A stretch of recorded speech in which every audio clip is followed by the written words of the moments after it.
Well, my children, Mandela, Kolisasa, and Nontanta gave me one message. They said to me, Daddy, when you arrive in Gaza, please give the children of Gaza our love and give them a big hug. That is my intention because we have witnessed over the centuries, particularly this last 2 years, where children in Gaza are being starved to death.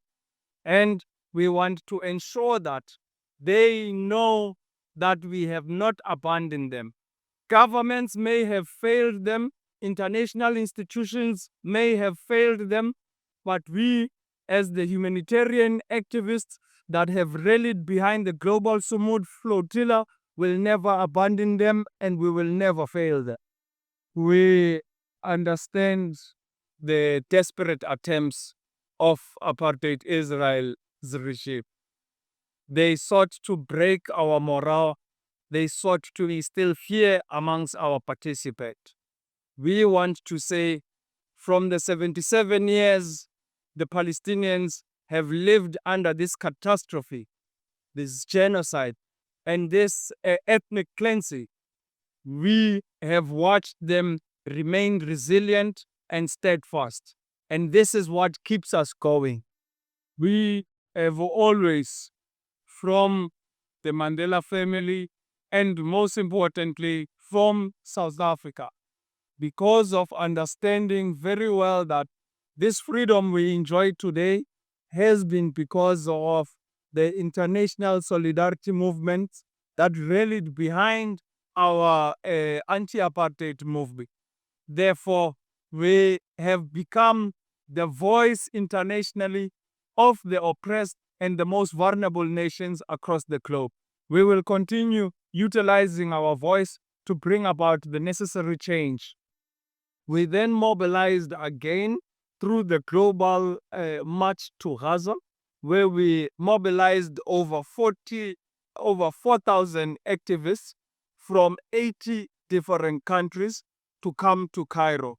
Many of our comrades didn't even get to depart their countries. For example, in South Africa, Egyptian Air cancelled their flight, refusing to carry our comrades to the global march to Gaza. But those that arrived in Cairo, some were subjected to being sent back to their countries. Eventually, those that made it into Cairo attempted going to the Rafah border crossing. Some of us were stopped at the first toll gate. The most of us were stopped at the second toll gate. We were refused passage to get in to Rafah border crossing. And it is interesting because what we went to Egypt to do was to support what the Egyptian authorities have been calling for internationally. They had been calling for an immediate ceasefire as well as enabling humanitarian aid to flow freely into Gaza. So you can draw your conclusions if we are prevented from achieving what they have always been quoting in the public domain, what that means. This, therefore, has brought us to Tunisia, where we have come as 44 different countries who have mobilized over 40 boats to be able to sail to Gaza. Our first comrades sailed from Barcelona on the 31st of August. They had their own challenges due to weather in coming to Tunis.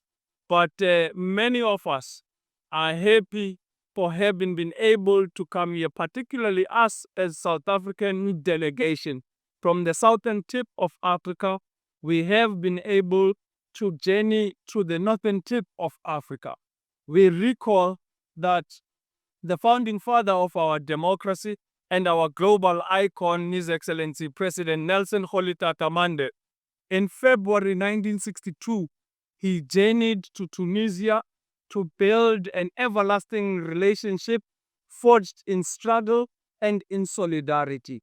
He went to 15 countries in Africa, knowing very well that we would not be able to defeat apartheid South Africa on our own.